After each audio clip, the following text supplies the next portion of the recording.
Pagkasagawa daw po ng flushing operation sa mga barangay na naapektuhan ng pag-aalburuto ng Bulkang Bulusan, posibleng tumagal pa ng 2 hanggang 3 araw.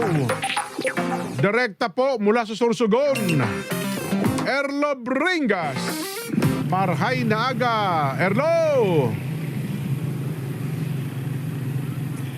Marahay na aga, Kuya Jen, at posibleng tumagal pa ng hanggang linggo or bukas yung gagawing flashing operation ng Bureau of Fire Protection at ng Sorsogon Provincial Capital sa mga lugar na naapektuhan ng pag-aalboroto ng Bulkang Bulusan. Ayon sa Bureau of Fire Protection Erosin, ay may mga lugar pa kasi silang kailangan puntahan, lalo na yung mga inner barangays, dahil sa mas maraming kailangang bombahan doon ng tubig, partikular yung mga taniman at yung mga puno, mga dahon, maging yung bubungan ng mga bahay, at yung mga residente nagre-request na mabombahan ng tubig yung kanilang mga bakuran. At ayon naman kay Bureau of Fire Protection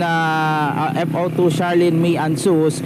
ipagpapatuloy ang flashing operation sa magkakaibang lugar at mga inner barangays, hindi lamang sa Erosin kundi sa mga karatig pang bayan na may epekto ang pag-aalboroto ng Bulkang Bulusan, at posibleng tumagal pa nga ng 2 hanggang 3 araw, bukas hanggang sa araw ng linggo, yung gagawin nilang operasyon na yan upang sa ganun ay tuluyan ng malinis yung lugar kung saan bumagsak yung napakaraming abo. Patuloy naman ang pag-iikot ng mga barangay officials sa iba't ibang mga barangay na apektado ng ashfall o naapekto ng ashfall noong nagdaang araw, para magpaalala doon sa mga residente hanggat may alikabok pa or ashfall sa labas ng kanilang tahanan ay magsagawa ng pag-iingat, katulad ng pagsusuot ng N95 mask o panatili na lamang sa loob ng tahanan. Sa ngayon, Kuya Jen, ay wala naman ng